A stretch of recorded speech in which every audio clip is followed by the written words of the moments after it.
Assalamu alaikum. उम्मीद छे तुम सारी आसो असल पे बे आसो रोजदार आज बनो मैं इफ्तार खतर दानदार फिरिंग गर फिरिंग कशिर अक्सर बनावा इफ्तार खतर मगर आज मैं बनाम पन्ने आय यिथ गर बनावान थोड़ा दानदार तो वो जरूर वीडियो एंड तम बे कर कमेंट कि तुम किथ गर बनावान बे तुम क्या इफ्तारस मज खेवान तो फिरिंग बनाम सठा सहल मगर बह हावो तुम मे किथ गर बनाम यम सत दानदार फिरिंग गई इतन निम सूज सारे खुद ज्यादा जरूरी स्टेप सूज थवन वजवन क्या कल आबस मज तम पे असल पे दान दान अलग गसान बनावान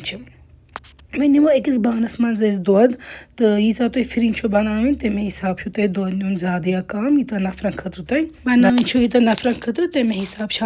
दोद नुन इतन वो तुम बहुत खलन दिवान अत गोडनिच ग्रेख खालन तो तीस कलस हेकु तुम अत खलन दित यूत नी चकिस तो गस लरित बान किस तो खलन दिन पत अत मज पतु सूज वगैरह त्रावन इतन हेकु तुम वचित कि यह ग्रेकान अत मज त्राबु गोड निचल तो हेकु दाने त्रवित या पाउडर त्रवित अगर निचल पसंद कहें गुलाब अर्क रस तो हेकु अत मज तुम रलवित वन त्राव अत मज यह सूज आब हेत वजवनस थमज तवे गस आब लागुन अत साफ पहन क्या यह आब हेत पोतुस दोदस मज त्रावन अत रोजन खलन दिवान तो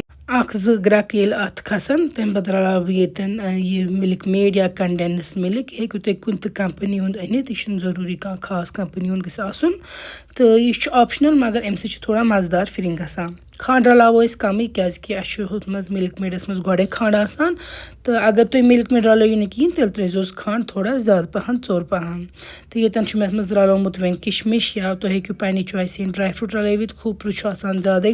मजदार फिरने मज मे रलोमुत खोपरस खाश कर तो यम चीज रलान पे दिन बे जो ग्रेक अत तेतन हेकु तुम वचित अत हेतन दान बन तो यह दानदार फिरिंग यह तैयार गसन मोट या तन हेकु तुम फिरिंग पन्ने हिसाब थवित बहुत गोडे ज्यादा मोट त्रावान क्या ठंड गसित यह पोतुस बे थोड़ा मोटान तो ये हेकु तुम वचित वन हेचन तैयार गसन एंडस रला बह अत मज थोड़ा सा गुलाब अर्क या तुम हेकु केवरा वाटर सह त्रवित